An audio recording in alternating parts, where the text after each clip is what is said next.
Bonjour, vous êtes peut-être en train de vivre un tournant sans même vous en rendre compte. Et dans cette vidéo, nous allons parler de ce qui est déjà en train de se jouer. Pas dans 20 ans, pas dans 10 ans, mais déjà maintenant. Vous allez découvrir ce qu'il se passe vraiment derrière les promesses de l'IA connectée au cerveau. Pourquoi des millions de personnes sont déjà en train de déléguer leurs pensées. Et surtout, comment rester dans le coup sans vous soumettre. Je suis Fabienne Vaillant, coach professionnel et psychothérapeute depuis 20 ans et dans mes vidéos, je vous accompagne à remettre votre conscience au cœur de votre vie, à vous reconnecter à cette force intérieure qui vous guide et vous inspire. Et cette vidéo est une alerte, mais aussi un espace d'ancrage, de discernement et de pouvoir intérieur. Alors prenez une grande inspiration, installez-vous confortablement et laissez-moi vous dire ce que je vois venir. Imaginez, vous êtes à un dîner, 8 personnes autour de vous, toutes connectées. Elles reçoivent l'information avant même que vous ayez formulé la question. Elles ont déjà pris une décision, intégré une réponse, anticipé l'étape suivante. Et vous êtes là avec vos doutes, vos hésitations, votre silence. Vous les écoutez avec un petit malaise, comme si vous étiez à côté, pas rejeté, juste pas à la même vitesse. Une impression de décalage. Vous regardez autour de vous et vous vous demandez, est-ce que je suis lent ou est-ce que je ne comprends rien? Est-ce que je pense trop? Vous ne savez pas vraiment. Mais une chose est sûre, quelque chose vous échappe. Et ça vous serre un peu le cœur. Pas parce que vous avez refusé la technologie dans votre corps, mais parce que le monde ne vous attend plus. C'est cela que nous risquons. Une humanité où la pensée assistée remplace le cœur, où la fluidité remplace la présence, où l'efficacité devient la seule valeur. Et c'est pour cela que je vous parle aujourd'hui. Vous ne connaissez peut-être pas encore son nom, mais vous devriez. Alexander Wang, 28 ans, le plus jeune milliardaire self-made de la planète. Il a grandi dans une famille de physiciens nucléaires. À 9 ans, il programme comme un adulte. À 17 ans, il explose aux Olympiades de mathématiques et à 18, il rentre au MIT. À 19, il claque tout pour fonder Scale AI. Et il vient de le vendre, 49% de sa société, à Meta pour 14,3 milliards de dollars. Pas une revente, un transfert de pouvoir. Parce que ce qu'il vend, ce ne sont pas des données, c'est l'intelligence elle-même. Et ce n'est pas tout. Il a déclaré qu'il ne ferait pas d'enfants tant que les implants neuronaux du type Neuralink ne seraient pas prêts. Il veut que son futur enfant soit connecté à l'IA dès la naissance, pour exploiter la neuroplasticité maximale des 7 premières années et formater son cerveau à la source. Ça paraît fou, non? Et pourtant, Neuralink a déjà été implanté, il a déjà implanté sa première puce dans un cerveau humain. Un patient qui contrôle un ordinateur uniquement par la pensée. Et d'ici quelques années, ces puces pourraient permettre de se connecter directement à ChatGPT ou toute autre IA. Tout l'intérieur même du cerveau, sans interface, sans filtre, juste une pensée et une réponse. Et ce n'est pas une dystopie, c'est déjà là. Ce que nous vivons, ce n'est pas un tournant technologique. C'est un basculement profond qui touche à notre conscience et à notre manière d'être au monde. Et le pire, c'est qu'on y entre sans bruit. Pas de révolution, pas de cris, juste de la facilité. Moi aussi, j'ai cédé à la tentation, plusieurs fois et souvent encore. Quand je dois écrire un mail important et que je suis fatiguée, je demande à ChatGPT, peux-tu me le rédiger? Quand je cherche une idée de titre, je lui demande, inspire-moi. Quand j'ai un moment de vide dans ma journée, au lieu de respirer, eh bien je lance une vidéo YouTube conseillée par l'algorithme. Et parfois, je gagne du temps, oui. Mais qu'est-ce que je perds au juste? Ce que je perds, c'est ma capacité à réfléchir et à ressentir. Le silence fertile d'où émergent mes vraies intuitions. Je me suis rendu compte que plus je déléguais, moins j'étais présente à moi-même. Moins je cherchais, moins je savais chercher.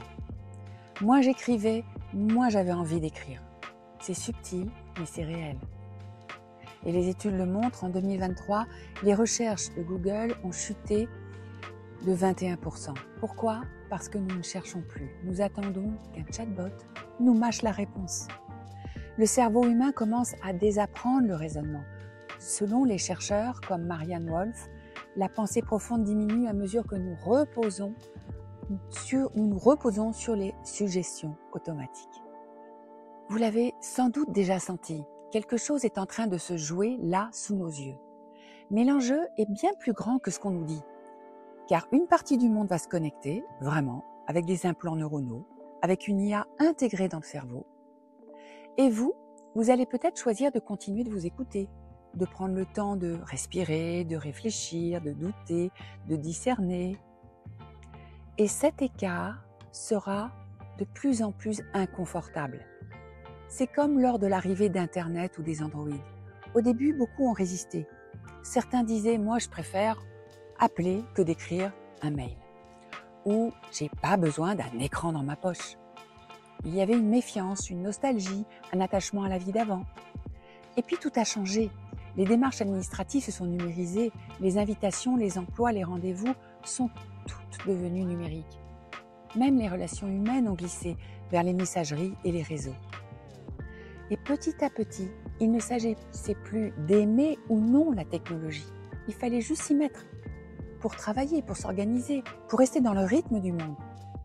Même ceux qui n'en voulaient pas ont fini par suivre, pas par envie, mais par nécessité. Mais là, ce n'est pas juste un changement d'outil, c'est une révolution technologique qui va transformer nos habitudes, notre manière de penser, de décider, d'interagir et même de vivre. Parce que si nous pensons plus vite, plus efficacement, mais que nous ne ressentons plus, que reste-t-il de nous? Nous ne doutons plus, nous scrollons, nous zappons, nous laissons l'algorithme choisir pour nous. Mais quand on arrête de douter, eh bien on arrête de penser et de ressentir. Et quand on arrête de penser, eh bien on devient programmable. Alors oui, tout cela est utile. L'IA peut nous assister, nous aider à produire, à comprendre, à trier. Mais il y a une différence essentielle entre utiliser un outil et devenir un outil. Et là est tout l'enjeu. Parce que pendant que certains se demandent si c'est moral, d'autres investissent des milliards pour nous rendre dépendants. Parce que notre attention, notre esprit, notre disponibilité cognitive sont devenus un marché. Et à travers Neuralink, Meta, Scale AI, c'est notre cerveau qu'on cible, pas pour nous aider, mais pour nous formater. Et la question qui surgit alors, c'est comment rester dans le coup sans me soumettre? Faut-il tout refuser? Faut-il vivre dans une grotte, sans technologie, sans smartphone? Non, mais il faut apprendre à discerner et à choisir. À choisir quand je laisse l'IA m'aider et quand je décide de penser par moi-même. À choisir ce que je veux ressentir et ce que je refuse d'automatiser. À choisir ce que je veux transmettre, non pas à travers des datas, mais à travers une présence. Et ce choix-là, il ne peut pas venir d'un chatbot. Il vient d'un endroit plus profond. De cette partie de nous qui n'a pas besoin d'être performante pour exister. Et c'est là que je veux vous emmener. Parce que ce que je crois profondément, c'est que nous sommes bien plus puissants que l'intelligence artificielle. À condition de nous reconnecter à notre lumière intérieure. Cette lumière informée par notre essence profonde, par notre esprit et par notre lien au divin. Nous sommes des êtres libres et nous ne pourrons le rester que si nous apprenons à avancer, guidés non pas par un algorithme, mais par une inspiration plus vaste, plus fine et plus vivante. Ce lien au divin, ce souffle, cette voix intérieure, c'est cela qui nous rend uniques, créateurs, poétiques, présents. Et cette puissance-là, aucune machine ne pourra jamais la coder. Alors si vous voulez rester dans le coup, sans vous perdre, cultivez ce qui vous rend profondément humain. Revenez à vos sensations, à ce moment où vous sentez le soleil sur votre peau, où vous goûtez un fruit juteux en fermant les yeux, où vous sentez battre votre cœur sans rien faire d'autre que d'être là. Revenez au plaisir d'un fou rire avec quelqu'un qu'on aime, à cette chanson qui vous traverse sans prévenir, à l'odeur du pain chaud, à la main posée sur une épaule, à la caresse d'un vent d'été. Revenez à l'émotion, à la joie, à la lenteur qui régénère, à la poésie du monde. Prenez le temps d'écrire sans objectif, de marcher sans podcast, d'écouter sans tout comprendre, de contempler sans vouloir saisir. Parce que c'est dans ces interstices, ces creux, ces silences, ces élans sans but que vous redevenez vivant. Quand je suis revenue à mon essentiel, à l'essentiel, que j'ai recommencé à respirer sans but, à écrire sans attente, à écouter mes clientes sans grille d'analyse, sans quelque chose en moi, il y a quelque chose en moi qui s'est rouvert. Pas un grand chamboulement, juste une présence plus calme. Le sentiment de revenir à ce qui compte, d'être là simplement, à l'écoute, pas dans la performance. J'ai retrouvé le goût des petites choses, le plaisir d'écrire pour rien, de parler sans chercher à convaincre, de sentir sans vouloir comprendre. Ce n'était pas spectaculaire, c'était subtil, fragile, mais réel, et profondément humain. Parce que ce qui est humain me relie. Quand c'est humain, ce n'est pas parfait, mais c'est vivant. Ce n'est pas rapide, mais c'est habité. Et ce que je cherche, ce n'est pas l'efficacité à tout prix, c'est la résonance. Ce moment où je sens que je vis, ce que je dis, ce que je crée, eh bien tout cela vient vraiment de moi, pas d'un système et pas d'un protocole. Quand c'est humain, je me sens reliée à mon corps, à mon cœur, à l'autre. Je ne suis pas en train de réussir quelque chose, je suis en train de le vivre. Et ça m'aide. Cela m'aide à me sentir alignée, à me sentir libre, même dans le doute, à me sentir forte même dans ma fragilité. Et c'est ça pour moi la vraie puissance. Pas celle qui impressionne, mais celle qui touche, qui apaise, qui fait du bien, parce qu'elle est juste humaine. Alors aujourd'hui, je vous pose cette question simple. Est-ce que vous voulez vous connecter ou vous reconnecter? Parce que vous pouvez encore choisir.